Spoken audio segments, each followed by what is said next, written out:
Hey guys, how's it going? Danny Fitz here, and today I'm going to be doing another little showcase overview of a build I've been playing in the Metamorph League on Path of Exile, and this build is going to be the Blade Vortex Assassin.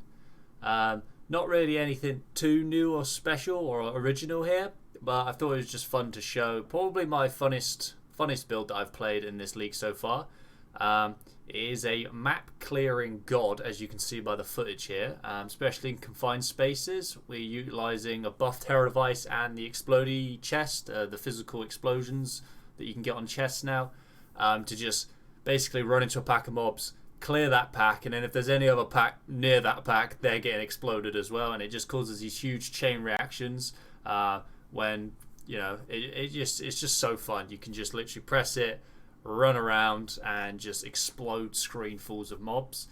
It does fall short a little bit on single target, as you can imagine. Most great clearing builds have a little bit of an issue on single target, especially with the buffed health this patch, but it's respectable. You're going to be able to clear T16s as long as you keep your Vaal Blade Vortex up, and you know, you've got some flash charges. You should be able to pretty much kill them within a few seconds. You might have problems with metamorphs.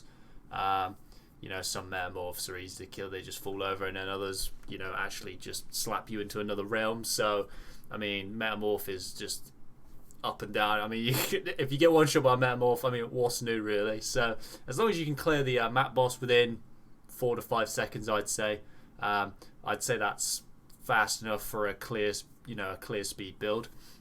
And that can do it as long as you feel, like I said, as long as you've got your Vaal Blade Vortex up and, like, you know, your damage flasks, which we're only using in the Azuri's Promise really. I mean, the Diamond Flask is kind of overkill in this build because you'll see how much crit we're stacking because we're an assassin. It's actually insane, which is why the explosions are so overpowered, because they're, you know, your Herald of Ice is super buffed. We're giving that all kinds of base crit. So that's critting and exploding and obviously chain reacting. Then you've got the physical explosions that are just going off and chain reacting, and it just becomes an absolute fiesta of explosions, which is fun to play, I tell you that.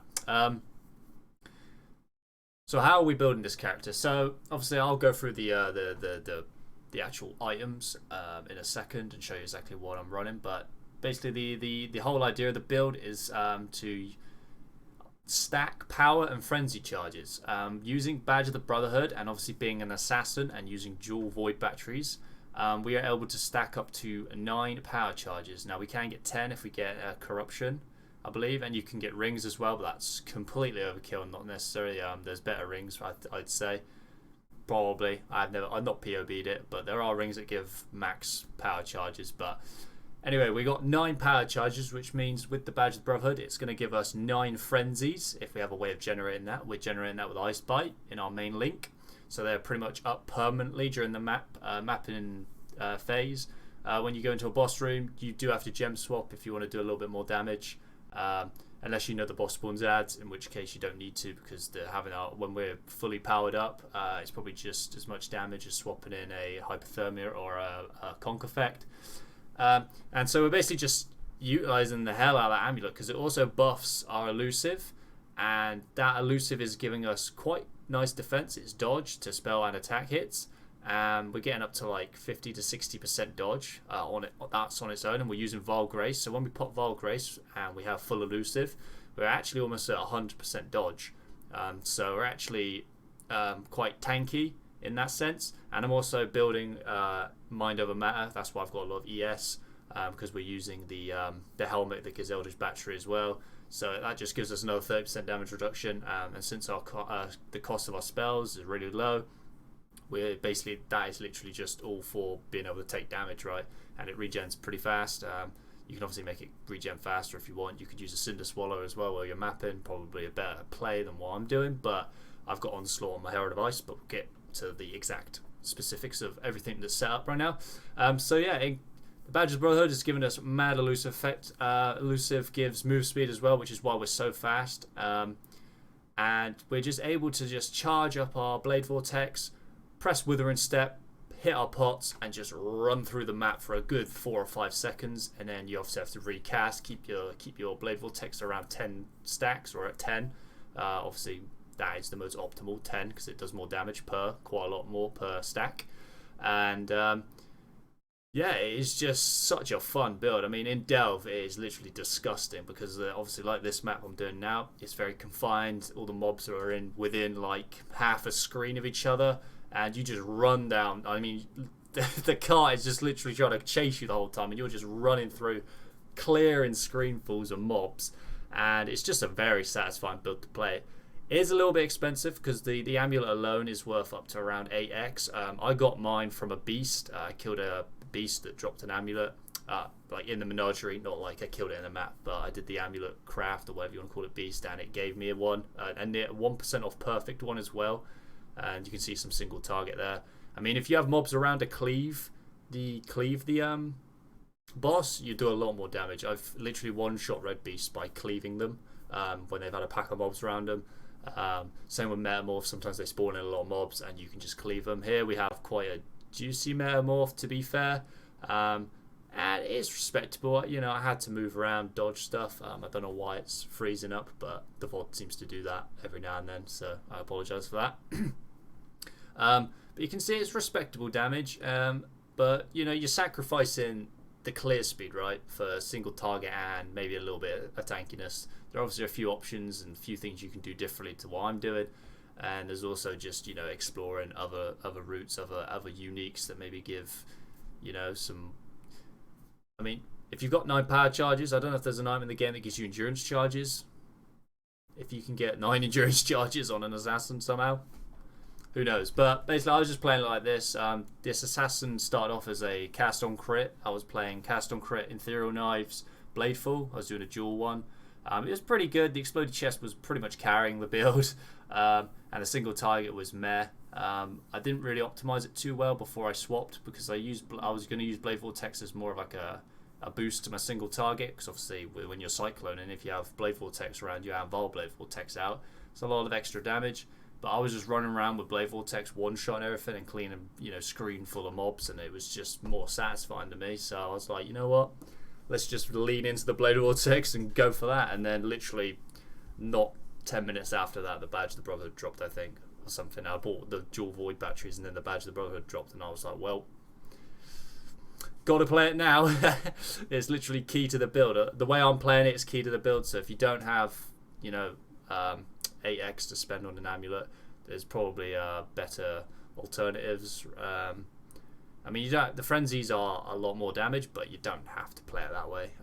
I was using the staff before with a +3 on it, +3 to all physical skills. You can get amulets with +1 on them, and you can really buff Blade Vortex up with just levels, to be honest.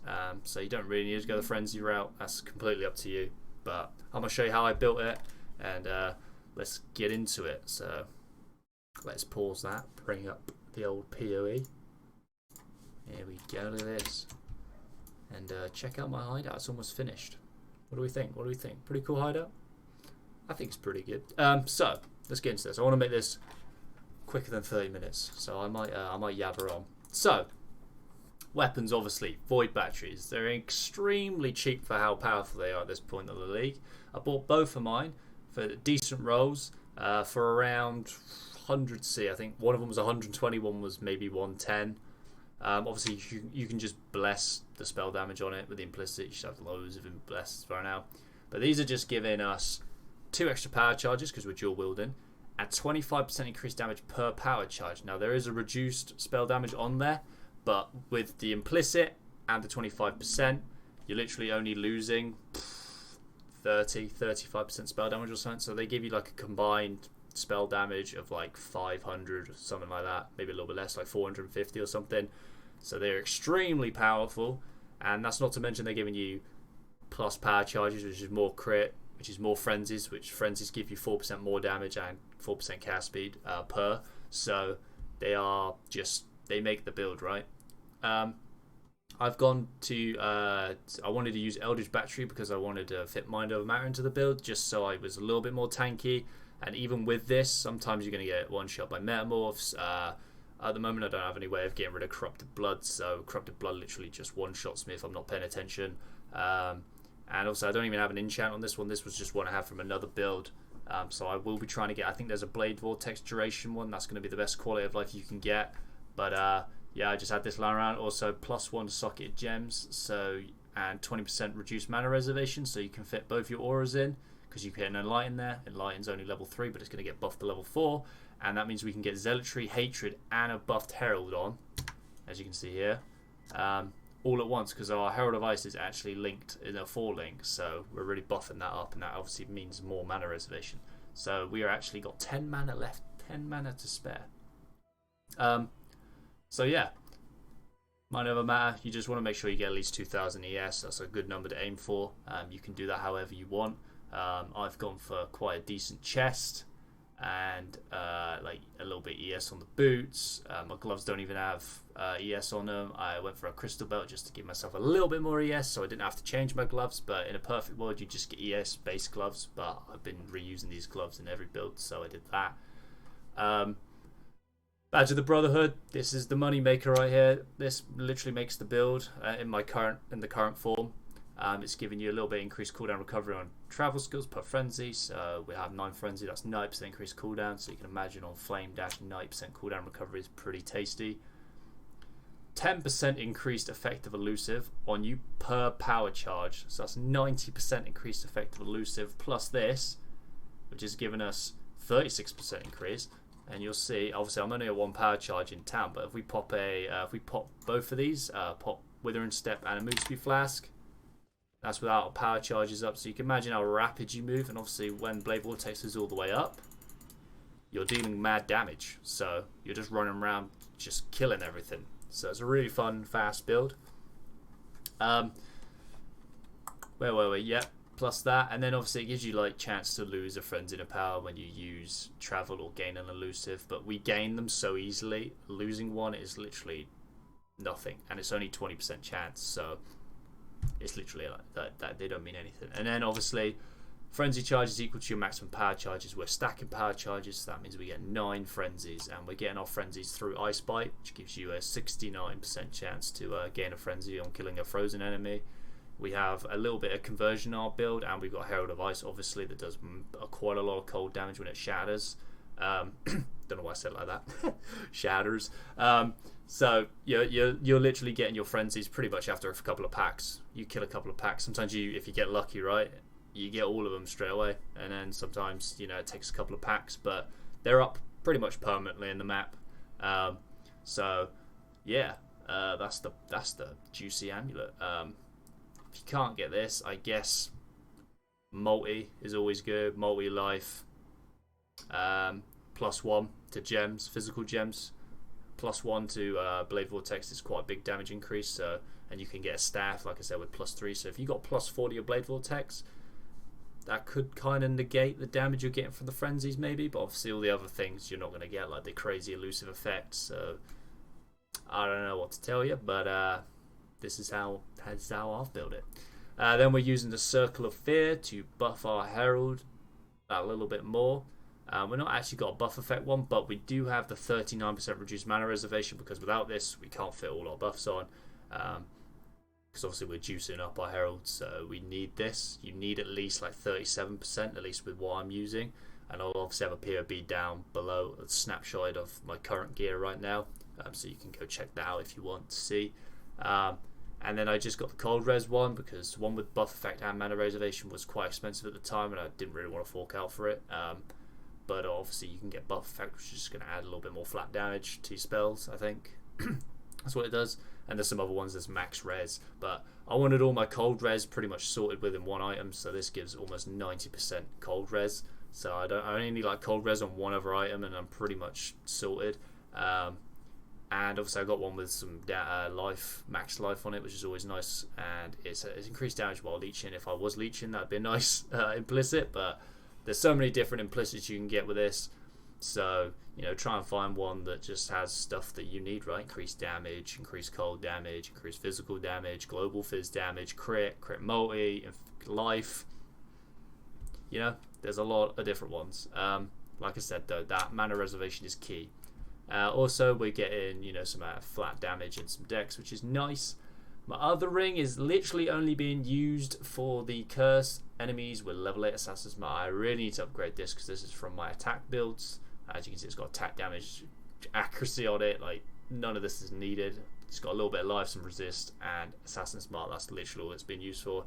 Since we're full crit and we literally 100% crit, Assassin's Mark obviously helps in that because when they're marked, they have a higher base crit, and it gives us increased damage with crits. So it is a huge damage increase.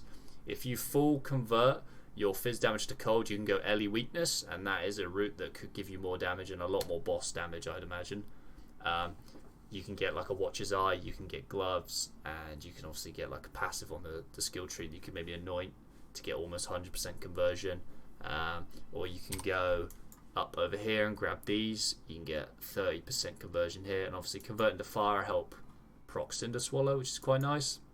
And converting to lightning will help you shock, do a bit more damage. I mean, you know, this is not too bad. There's some other ones here, but I don't think they work. They're different. But Watcher's Eye has up to 40% as well, while affected by hatred. But I've just kept it 24% on my gloves at the moment.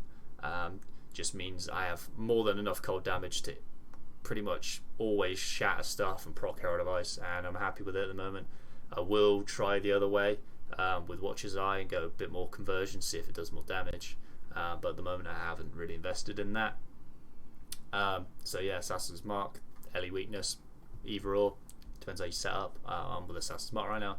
That is one of my biggest upgrades there, my ring. Then we're using my base crit essence crafted crit gloves. If you don't know, Herald of Ice starts off with no base crit, so you need to give it base crit. We get base crit from our Ascendancy when we're at max power charges. We have an increased crit in here, which gives base crit 1.9, and we have our Essence Craft, which gives 3.5, which is obviously the biggest one you can get from one source. And it's an essence thing, so you can just spam gloves with that essence. They're about 10 to 15 C, I think, and you can make something nice like this. I bought these like this ages ago at the start of the league for like 1x. I think they're probably not even worth that anymore. But the reason we're doing that is so our Herald of Ice has, it has a chance to crit. Just in town, we're at 40% chance on a Herald of Ice, which is pretty nasty. And basically what this is doing is it is just cleaving everything with explosions, because we've obviously got increased crit, increased area, so it's hitting more mobs, get that chain reaction going, and we've got onslaught on there because it is killing stuff, so that again gives us onslaught, and that saves up a flask slot, which I put a quartz flask in instead, because since we're running through stuff, phasing is quite nice. You don't want to be running into mobs, you want to be running through mobs. So I've just put that on. Obviously it gives us remove, freeze, or curse, or bleed. So it's another nice little bit of quality of life there. But yeah, our Herald of Ice is doing some serious map clearing damage, to be honest, and you can probably get away with not using the Fizz Explosion, but the Fizz Explosion probably, more than likely, when it's one or the other, get the Fizz Explosion rather than a buffed Herald, I'd say. Which brings me on to my chest. Quite a nice chest. I bought it for 9x.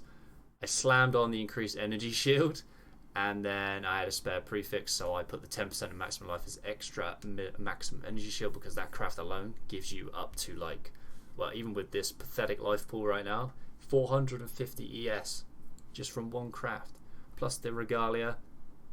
Without it, we're at 785. With it, 2,125. So this thing alone is just insane.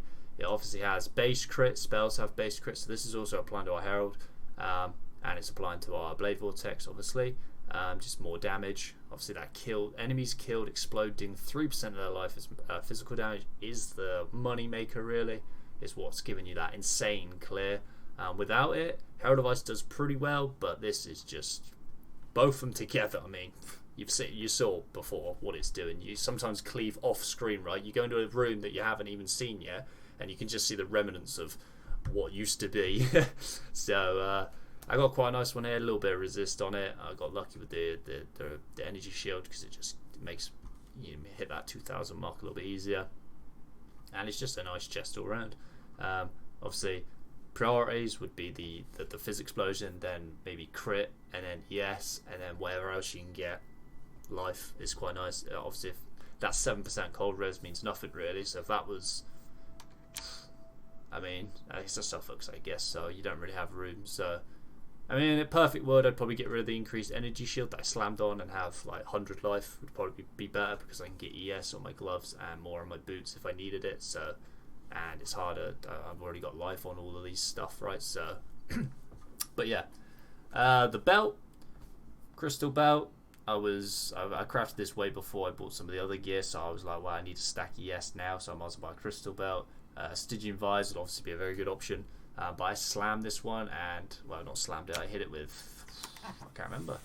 It might have been fossil crafted, but I hit double T1 resist, T1 energy shield on a crystal belt already, so it's given us a lot of ES, like 300 ES here from a belt with, you know, our passive tree, and double resist life, and I can put increased damage on it.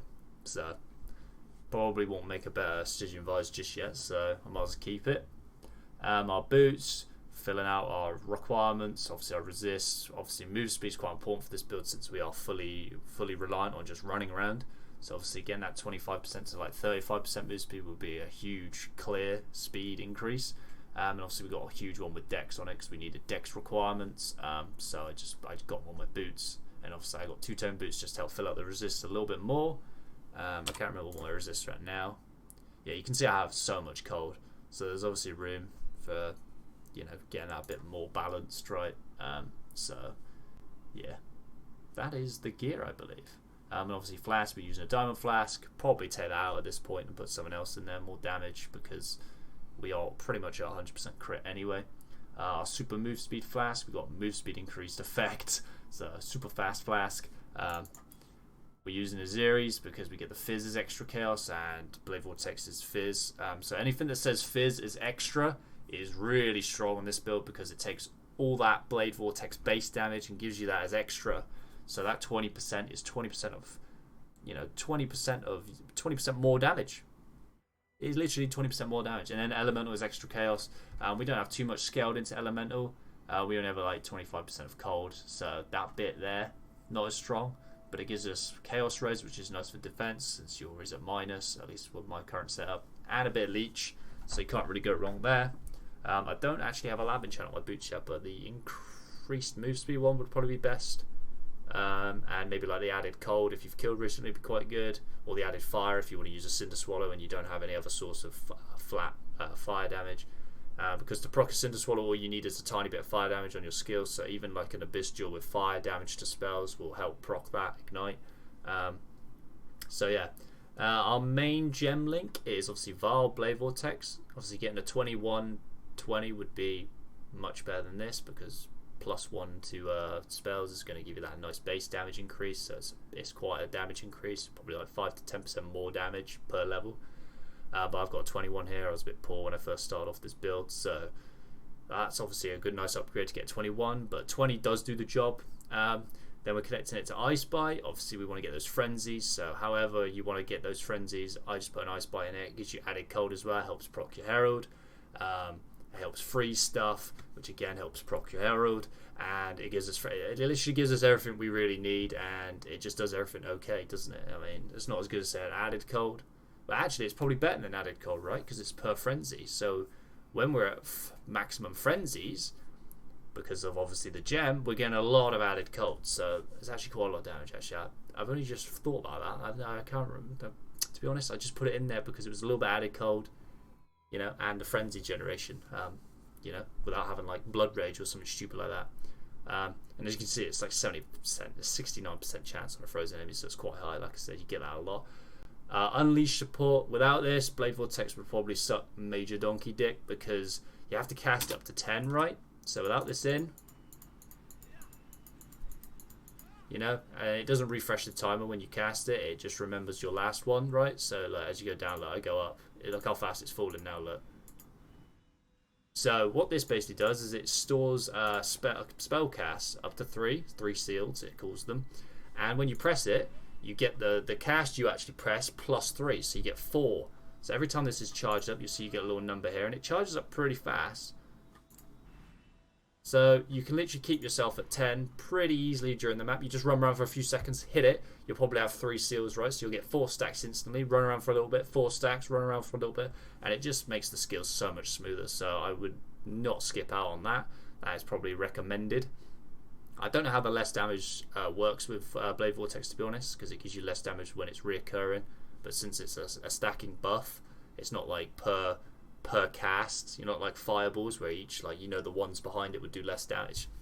I don't know if it does less damage, to be honest. Someone will have to correct me in the old comments. But then we're using controlled destruction, just straight up more damage. The reduced crit, I mean, we stack so much crit, it's pretty much negated. Intensify gives us a huge area of effect, but if we stand still and cast it, we actually get increased damage but less area. So it's basically just like a conk and conk effect, and a more area kind of built into one. So when you're moving around, you get more area, which is what you want. And when you're standing still next to a boss and you want to do a bit more damage, you get that. So you don't have to gem swap. But I usually do put conk effect in because standing still sometimes just isn't an option, and I'd rather just have that guaranteed 50% more damage, right? So and then we're using power charge on crit. We're stacking power charges, so we might as well use this. We're getting, you know, more damage. You know, the juiciest multipliers you can get in the game. If anything that says more damage, it's probably pretty good. So we're getting up to almost 40% more damage. We're getting 36%, and it also makes us generate power charges very easily, even though we already do. So then I've got cast on crit death portal, cast on death support portal, because, you know, sometimes you get one shot out of nowhere, and I hate doing the walk of shame. I've got a cast on damage taken, a mortal call, wave of conviction. Wave of conviction is really not doing too much, to be honest, because a lot of our damage is not converted. But if you convert more of your damage, the stronger this exposure will be. We're obviously using hatred and zealotry with an enlighten, and a flame dash is just in there because it's nice to be able to jump over terrain if you need to. And it doesn't need to be linked to anything because our cast speed's already insane. Herald of Ice is super buffed. We got increased crit, area of effect, and onslaught. So when you shatter a pack of mobs, you'll get an onslaught as well. So like I said, you don't need it on your jewels, or you don't need it on your flasks. Then we're using Steel Skin, increased duration, Wither and Step, Grace. These all benefit from the increased duration, so I'd recommend putting those in a 4-link. Steel Skin obviously is just, if you know you're about to take a slam or something, you can't get out of the way, you press it. If you know you're about to run into a bit of a pack of mobs, sometimes it's best just to preemptively press it. So if you run in and, you know, a beast or something stays alive and it hits you, you know, you're gonna soak up some of that damage. You could put this on a cast on crit if you want, but I was just pressing it myself. A bit more reactive gameplay, I guess. Obviously, Vaal Grace giving us that when we want to go in for that burst damage. It gives us that huge dodge chance, plus elusive. We pretty much dodge everything while this is up. And then Wither and Step also is just there for pure move speed, because not only does it proc our elusive again, so it refreshes the buff, it just gives us that absolute move speed boost on command, really. So it's quite nice for mapping, obviously. And you can apparently put this on a cast on crit setup. So every time you get hit, your elusive procs, so you're going to get all that dodge chance and move speed. And basically it doesn't have like an internal cooldown, I don't think, then. So every time you get hit, well, cast on damage taken has like a tiny cooldown, but like depending on the one here, obviously you have to wait for it to drop off, right? Or if you cast, it then drops off. And then you have to wait for the cooldown. But on cast on damage taken, apparently it just activates, right? And then if you get hit again, it activates. So that could be an option as well, but I like just pressing it myself, so obviously I know when I'm about to run through all the mobs. And the passive tree, right? The passive tree is the last thing. I'm trying to speed up the video a little bit, because I know I usually drag my videos out too much, and I'm also looking at my phone to see how long I've been. I got a timer on as well, so I don't want that going off right in front of the camera. So we're obviously taking all our power charges, as many as we can. We're even anointing this one just to save on some points. We're grabbing as much life as we can, which is not a lot, but we are grabbing the Scion Wheel because we are grabbing this skill effect down here. The more skill effect duration you have, the longer the stacks will last on Blade Vortex, so it's just quality of life, really. Like I said, you can get the enchant as well, plus this is probably enough to be comfortably mapping without pressing every second. Obviously crit, energy shield life, you know, there's nothing special going on here. Grabbing all the crit here, you know, increased damage, Here you could go on Natural Instinct and grab all of these nodes, to be honest, and you can get then some endurance charges while you're mapping, which would be quite nice for damage reduction. Make sure to take this one after the power charge, because it gives spell damage per frenzy, whereas the others just give duration. For some reason this one gives spell damage, and also we got a lot of power charges, so that's worth it. And then I've gone up here to grab this power charge node, because obviously it gives multi. We get 45 multi, we get 45 increased damage. The crit is okay. I mean, we don't really need the crit at that point. Mana doesn't do anything for us, but these 3 nodes here are quite powerful when you're stacking that many power charges. And we just grabbed a little bit of energy shield here, since we're just leveling up slowly now, just so when you do get that regen starting to happen, it regens a little bit faster if you hit something. Like I said, more life, area damage, and area of effect are all affecting your explosions, so grab that when you can. And obviously we need a little bit of life and strength and stuff for our requirements, so we're grabbing that along the way. I don't have many jewels, which is quite unusual, but I do have one at the moment, which is this hatred plus crit. Not necessary at all. Like I said, the fizz conversion one would probably be better. This was from my last build, so I just threw it in there. The base crit, I mean, is helping, right? It's helping with explosions, but we have so much. It's so overkill. I don't recommend getting this one. I recommend getting any of the other hatred ones. The increased cold damage will help the explosions and help any of your fizz that's converted. There's damage pen. There's obviously the fizz conversion one. There's precision ones. You can easily fit a level 1 precision in here with a little bit of wiggling about with the gear, and in that case you can get like multi while you're affected by precision, which is quite nice. I can't think of any others off the top of my head. I believe there's zealotry ones as well. We're using zealotry, so check the zealotry ones out. I know you can get what's it called? Arcane Surge. You get Arcane Surge on one of them from using zealotry when you kill stuff or something. I don't remember the exact line that it does, but it means you can get Arcane Surge. Since we're using Eldritch Battery on our helmet, we can't actually gain. We don't spend mana. We're spending ES, so it doesn't proc Arcane Surge, and Arcane Surge is like a 10% more damage multiplier, so that would probably be better than this. So yeah, obviously we're taking Mind Over Matter, so our only keystone. You could take this for a little bit more interruption, a little bit more safer ES regen, because obviously when you get hit it stops regenning. So sometimes when you've taken a savage hit and you're down to like 10% ES, you're basically vulnerable at that point. You're not got really any of the damage reduction from this, so being able to get that back while you run around or something is quite nice. But obviously you get less regen, but it just means it's guaranteed once it starts. It's not going to stop. And that is pretty much it. If you really want to, you could maybe work your way down here and grab the dodge. I mean, this plus your elusive, I mean, it's probably worth it, to be honest. I might grab this myself, so we're full dodge. You know, when we do get hit, we got Mind Over Matter, so we actually negate enough damage to not be one shot most of the times, so that could be a play.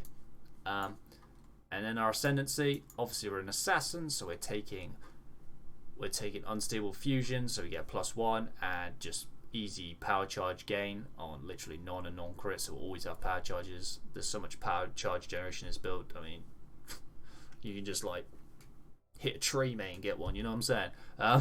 Deadly Infusion. This is giving us base crit while on maximum and move speed. Better, good for clearing. It gives us some multi as well. 8% multi per power charge. You can see once we're fully stacked up with power charges, we are cruising, you know. We have got some serious damage. Mistwalker, obviously the elusive. We're stacking elusive effect, so we're getting a bit of effect there. We're taking no extra damage from crits. That would Mind Over Matter. When we do get hit, we don't get one shot. Cast speed's always nice. I don't think it affects the tick rate of Blade Vortex, but the casting animation just makes it even faster, so you barely stop. You just stutter really when you press it. And 8% reduced damage taken. Once again, nice quality of life there. Keep us alive. And then we're using Ambush and Assassinate. You can go opportunistic. I can't say that word. For even more move speed. And then I mean the damage on single target compared to this one is close. Someone would have to work it out, because you get Cull here, which is 10%. You know, you cull them at 10%, so it's 10% more damage. You get 20% more damage with ailments and hits. And we are we are proccing that because of Ice Bite and all our added cold and fizz conversion. And then obviously we get like the more crit on low and high life. Low life is anything below 35%. So we're getting 40, it's 40 more at full life, but then we're getting 100% more crit at low life. You know, at the end of a boss fight, sometimes you're running low on the old burst damage, so that means we're literally guaranteed crits. So I don't know. For more, obviously, move speed, just go that. 20% move speed if you kill recently, you're going to be absolutely rapid. But safe options this, and Cullen Strike is really nice, especially against big bosses. I have done some Conquerors on this. I specifically remember doing the Snake Lady. She killed me once or twice. Once was completely my fault. I stood in front of a one-shot, got one shot. And the other time I got poisoned, and I didn't have enough pots to out-regen the poison, and I just died and fell over. And then the Frozen Lady, I forget the name of the people, the Redeemer Lady. I died her once, but it's because I got caught in her, like when she comes down and does that attack, I got frozen, and she obviously just beat my ass while I was frozen for 5 seconds. But other than that, I killed her pretty fast with no problems really. She's probably one of the easier ones though, to be fair. And I did an Awakener level 0. I died. I lost all my portals. I bricked it. In my defense, I've never done the fight. I've done the fight like once, and so I don't know the mechanics. I got to a new phase that I did not know what I was doing, and he just kept one-shotting me, and so it's not a good boss killer. I've done Cortex on it, and I got a bottled faith. So if you go to my Twitch, I've highlighted it so you can see that if you want. Yeah, I got it in a map. I did it. I was on the last portal, to be fair, but I've never done the fight before, so once again, inexperience. You know, I didn't know what to dodge, when I should be going in DPS and when I should maybe be running around and waiting for my opportunity. But yeah, I did it on the last portal and got a bottled faith, my first ever Cortex, so that was good. But yeah, I think I've gone through everything, right? I hope so, because my dinner's ready and I gotta go eat it. So, if you're still here and you've watched the whole thing, you're a legend. And if you want to see me live playing this build, then go follow me on Twitch. And other than that, you know, go play this build. It's super fun. And then if you want to see what my cosmetics look like, there they are. And I've just got 1.5 Excel, so I'm going to go do that real quick. Thanks for watching. Bye everyone. I can't stop the recording. Bye.